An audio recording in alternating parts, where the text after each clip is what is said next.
வணக்கம் நண்பா. TNEB recruitment செய்திகள்.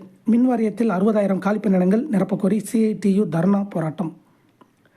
மின் வாரியத்தில் உள்ள 60,000 காலிப்பணியிடங்களை உடனடியாக நிரப்ப வேண்டும் என்பன உள்ளிட்ட கோரிக்கைகளை வலியுறுத்தி புதுக்கோட்டையில் சிஐடியு தொழிற்சங்கத்தின் சார்பில் தர்ணா போராட்டம் நடைபெற்றது.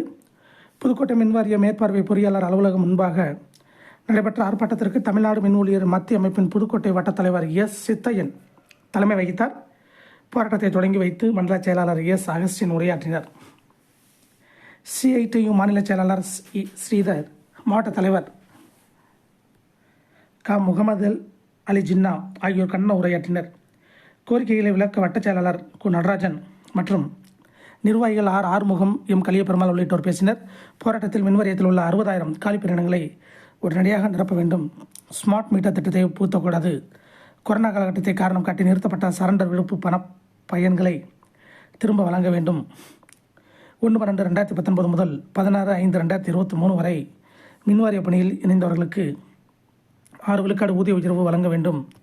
ஊதிய உயர்வு வேலைப்பளு பேச்சுவார்த்தையை உடனடியாக தொடங்க வேண்டும். புதிய பென்ஷன் திட்டத்தை ரத்து செய்து பழைய பென்ஷன் திட்டத்தை அமல்படுத்த வேண்டும். கணக்கீட்டு பிரிவு ஊழியர்களின் பதவி உயர்வினை உடனடியாக வழங்க வேண்டும். இடைக்கால நிவாரணம் ரூபாய் 5,000 வழங்க வேண்டும். பகுதி நேர ஒப்பந்த ஊழியர்களை பணி நிரந்தரம் செய்ய வேண்டும் என்பன உள்ளிட்ட கோரிக்கைகள் போராட்டத்தில் முன்வைக்கப்பட்டன. இதே போன்ற டிஎன்இபி ரெக்ரூட்மெண்ட் மற்றும் அப்டேட்களை செய்திகளை தெரிந்து கொள்ள நம்ம சேனல் சப்ஸ்கிரைப் பண்ணுங்கள், ஷேர் பண்ணுங்கள், லைக் பண்ணுங்கள். நன்றி, வணக்கம்.